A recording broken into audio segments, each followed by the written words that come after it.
The 2024 US presidential election is a global event. World leaders are watching. Dictators are watching. One dictator in particular is carefully analyzing every poll and every debate. He is Kim Jong Un, the supreme leader of North Korea.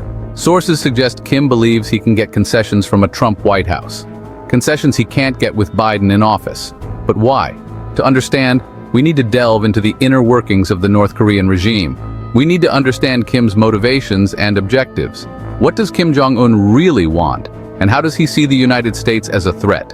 This is about more than just nuclear weapons. This is about the survival of the Kim dynasty. It's about maintaining power in one of the world's most isolated and repressive states. Let's explore why Kim Jong Un might be hoping for a Trump return to the White House. Ri Il-kyu is no ordinary defector. He was once a high-ranking official in North Korea's Reconnaissance General Bureau. That's North Korea's spy agency. Ri provided intelligence directly to Kim Jong Un. He knows how Kim thinks. Ri defected to South Korea in 2019. He now works with intelligence agencies there. He says Kim sees Trump as someone he can manipulate, someone he can strike a deal with. But Ri's claims are controversial. Some experts question his motives. They say he might be trying to exaggerate his importance. Or even worse, he could be spreading disinformation on behalf of the North Korean government. Regardless, Ri's testimony provides a rare glimpse into Kim Jong Un's thinking, and his story reminds us of the high stakes involved. Kim Jong Un is often portrayed as an erratic and unpredictable leader, but this is a dangerous oversimplification. Kim is a ruthless dictator, but he's also a shrewd strategist. He has consolidated power in North Korea, he has defied international sanctions, and he has expanded his nuclear arsenal. Kim governs with an iron fist. He demands absolute loyalty from his people. He uses fear and intimidation to silence dissent.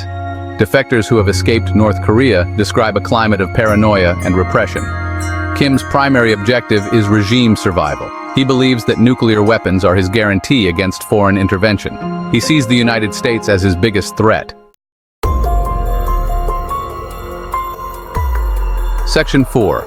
The Trump-Kim Summits, a diplomatic dance. The world watched in 2018 when Donald Trump met Kim Jong Un in Singapore. It was the first ever meeting between a sitting US president and a North Korean leader. The summit generated headlines around the globe, but it produced few concrete results.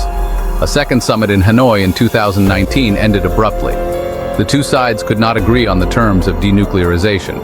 Trump walked away from the negotiating table.